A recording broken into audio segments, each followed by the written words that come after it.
आप सबका स्वागत है। शायद आप में से बहुत कम लोगों को पता होगा कि जब मेरे मन में वक्फ के एक्ट पर काम करने का विचार आया तो सबसे पहले मैंने सैयदना साहब से सलाह मशवरा किया। फिर उन्होंने आपको मेरे पास भेजा तो मैंने इनको 3 साल तक परेशान किया कि आप जरा इसको अपने तरीके से देखिए, आप अपनी लीगल एडवाइस लीजिए, मुझे ड्राफ्ट दीजिए। यानी आप कल्पना नहीं कर सकते इतना कंसल्टेशन में उन्होंने मेरा साथ दिया। आप में से जो भी जानकार लोग उनको बात कर करके ले आए और एक एक शब्द फुल स्टॉप कॉमा में क्या करना चाहिए यहाँ तक मुझे मदद मिली। ये बात मेरे लिए कोई नई नहीं थी, कैसे करना उसके लिए आपको शायद याद होगा जब आपके दादाजी सैयदना साहब, अब वो तो 1900 से तो एक बार मेरे घर पे आए थे तो फिर उसी में से बात निकली पाटन की। अब एक व्यक्ति इस वक़्फ़ के नाम पे आप लोगों के लिए वो सबसे बड़ी श्रद्धा की जगह है, उसको दबोच के बैठा हुआ। अब मैं भारी कोशिश की मैंने खुद ने, यानी मुझे मालूम था कि कितनी पीड़ा आप लोग सह रहे। एक्चुअली वक्फ का जो स्पिरिट है आखिर ये किस चीज के लिए, किसके लिए, उसका अगर दुनिया को उत्तम से उत्तम कोई मॉडल दे पाएगा तो सैयदना साहब दे पाएंगे। लेकिन अब नई व्यवस्था में कानून के तहत तो दुनिया देखे, क्योंकि देखिए कल तक वक्फ के नाम पर क्या हुआ और अब देखिए कैसे हो सकता है। और जब गरीब से गरीब इंसान की दुआ मिलेगी तो उसकी ताकत अनेक गुना बढ़ जाती है। मुस्लिम समाज की शिकायतें थी कि भाई हमें न्याय दो, ये वक़्फ़ वालों ने हमारे साथ ये किया है। उसमें ज़्यादातर बहनें बेटियां थी। तब जाकर के मैंने कहा भाई रियलिटी क्या है खोजो। तो ये रातों रात नहीं आया है जी, लगातार 5 साल तक हर बारीक चीज को कोशिश की है सब।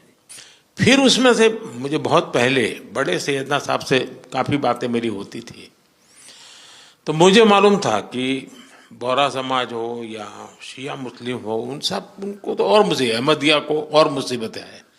मैंने कहा भाई इनको तो कोई अलग से प्रोटेक्ट करना पड़ेगा और उसमें से मैंने इस व्यवस्था को विकसित करने का प्रयास किया है। साहब वक्फ अमेंडमेंट बिल आप લઈને આવ્યા 75 વર્ષમાં પહેલી વાર આ કમ્યુનિટી બીજા મુસ્લિમ કમ્યુનિટીને કોઈએ સાંભળ્યું છે, કોઈએ एक्नॉलेज કર્યા છે।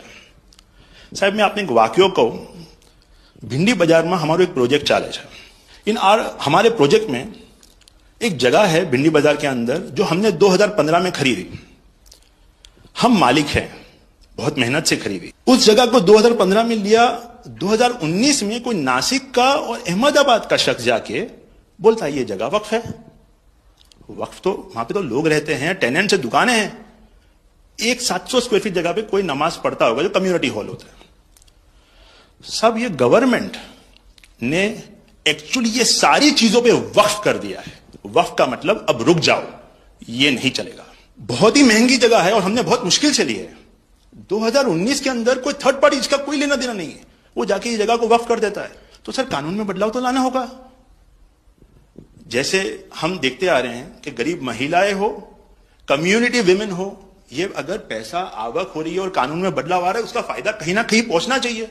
तो ये सारे विजन जो गवर्नमेंट ने लिए हैं, दाऊदी बोहरा कम्युनिटी उसका बहुत सपोर्ट भी करती है और आपसे बहुत शुक्रगुजार हैं हम इस चीज के लिए कि आपने हमें एक्नॉलेज भी किया। हमने इसके अंदर एक्सक्लूजन मांगा है कि हमको इस वक्फ एक्ट के जुरिडिक्शन में नहीं रहना, and we want to be govern by a trust act और अ सेपरेट एक्ट। जैसे मुझे साहब ने गाइड किया है कि आपने गाइड किया है, आगे का 100 साल देख के कोई भी काम करना चाहिए। हम उसी राह के ऊपर इसकी कोशिश कर रहे हैं और मैं वापिस से बहुत बहुत धन्यवाद करता हूं आपका कि आपने ये बिल और ऐसे बहुत से कठिन बिल जो आते रहते हैं। बहुत बहुत धन्यवाद। मैं एक और चीज शाह साहब के द्वारा ये कहता हूं कि सैयदना साहब की उम्र अल्लाह ताला तार रोजे क़यामत दराज करे। उनकी मोहब्बत करना माननीय प्रधानमंत्री जी को अल्लाह ताला सेहत में रखे, हिफाजत में रखे, लंबी आयुष दे और हमारे देश की सेवा आप करते रहिए। 1923 से हम ये गुहार गवर्नमेंट से लगा रहे हैं कि हमें एग्जेम्पशन चाहिए। जो 51st हिज होलीनेस थे, उसके बाद 52nd सैयदना साहब और आज 53rd दाइल मुतलक सैयदना साहब वही सेम बात कर रहे हैं कि हमें एग्जेम्पशन चाहिए। 1923 में साहब जब एग्जेम्पशन मिला तो माइनॉरिटी को कंसीडर करा गया, लेकिन 100 साल बाद, जैसा गृह मंत्री जी ने उनके इंटरव्यू में पिछले सप्ताह कहा कि हमने सिर्फ माइनॉरिटी को कंसीडर नहीं किया। साहब ये जो एक्ट आया है वो प्रिवी काउंसिल क्यों लेकर आई? प्रिवी काउंसिल ने ये एक्ट इनेक्ट किया माइनॉरिटी के प्रोटेक्शन के लिए, लेकिन साहब आपने ये एक्ट इनेक्ट किया सिर्फ माइनॉरिटी के प्रोटेक्शन के लिए नहीं, बल्कि माइनॉरिटी विद इन माइनॉरिटी के लिए। नजर में उतरना कमाल होता है, नफस में बिखरना कमाल होता है, बुलंदियों पर पहुंच जाना कोई कमाल नहीं होता, बुलंदियों पे ठहरना कमाल होता है। क्या दौलत है आपके लफ्जों में, ऐसी क्या दौलत है आपके लफ्जों में, आप जब भी बात करते हैं दिल खरीद लेते हैं। आपकी हम्बलनेस, आपकी ह्यूमिलिटी साहब लाजवाब है। हमारा माइम केवाई છે સાહેબ જે નમા રબને ગમા। સાહેબ તમારા તો નામમાં જ નમો છે, નમો અમે સૌને ગમો।